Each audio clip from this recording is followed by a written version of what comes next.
Retrading price and terms when buying multifamily real estate is one of the worst things you could possibly do in real estate. There are 3 types of retrades. In this video, we're going to do a cost-benefit analysis on each. Let's go!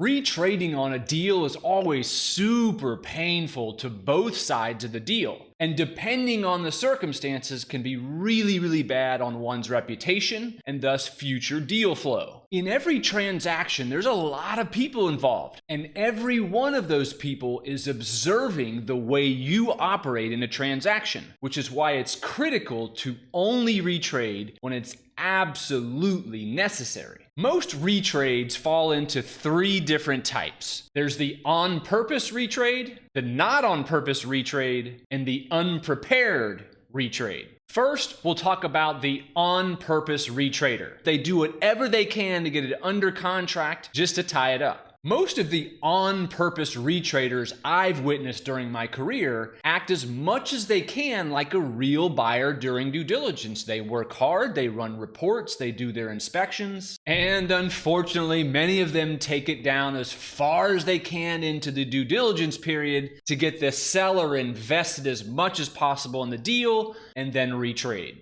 Now, most of these on-purpose retraders do it for one of 2 reasons. One, they do it because they knew from the very beginning the price wasn't going to work for their returns. Or 2, the price they did put under contract does work for them, but they're going to squeeze the deal out for every ounce they possibly can just 'cause. These investors will have the shortest investment career of any other investor on the planet. Word tends to spread about investors like that between brokers and other brokers, brokers and other investors, and investors and other investors. Over time, those investors see less and less deals brought to them by brokers and other sellers. When these on-purpose retraders are selling an asset and that same practice is done to them, they are in shock and disgust.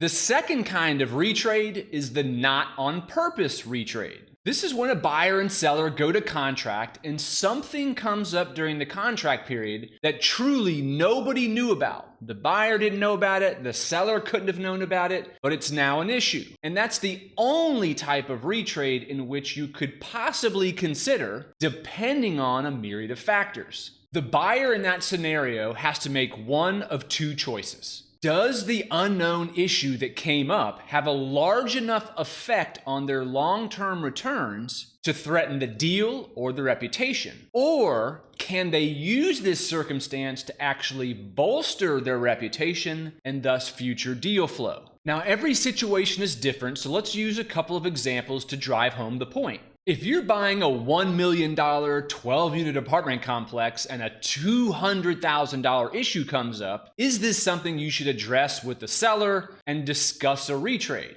Yeah, probably so. I think any reasonable broker and seller would understand a retrade in a situation like that and would not hesitate to bring you deals in the future or do deals with you in the future. If one is doing a $15 million purchase and a $200,000 issue comes up, should that investor contemplate retrading with the seller? As a multifamily broker, this situation is the one where I see most mistakes made by average investors and never by elite investors. Average investors tend to get focused on the principle of the matter. Beau, it's the principle of the matter. It's a $200,000 issue. It's the seller's problem. He needs to take care of it. Elite investors focus on the bigger picture.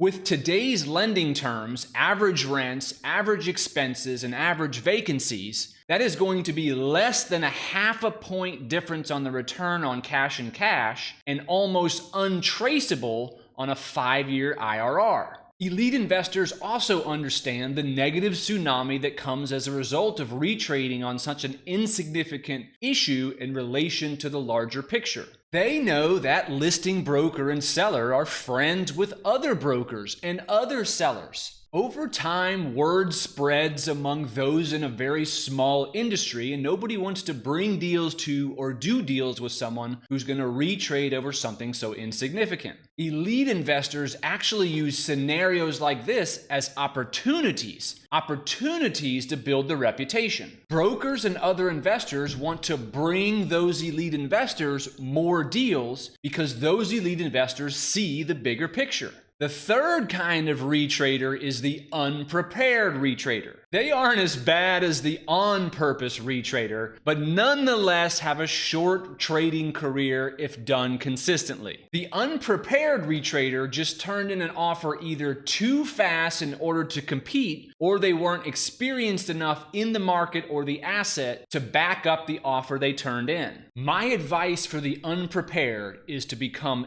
absolutely obsessed with market analytics. Every elite investor I know studies the market, the asset, the rents, the location, the absorption, the vacancies, the renovation costs. They know it all like the back of their hand so that there's a zero chance of turning in an unprepared offer. They study every closing in the market. They read every report by brokers and appraisers. They talk to lenders about what they're seeing in the market. They read reports from trade magazines like NMHC and NAA. They watch videos, they listen to podcasts, they consume every piece of information they can, which allows them to act quickly but with precision. The best investors I know are dead serious about this industry. This is not a hobby to them. As a multifamily listing and broker, I spend a lot of time on the front end before we even go to market with an asset of building a Dropbox of all the necessary material so that we can eliminate any chance of buyers trying to retrade for lack of data.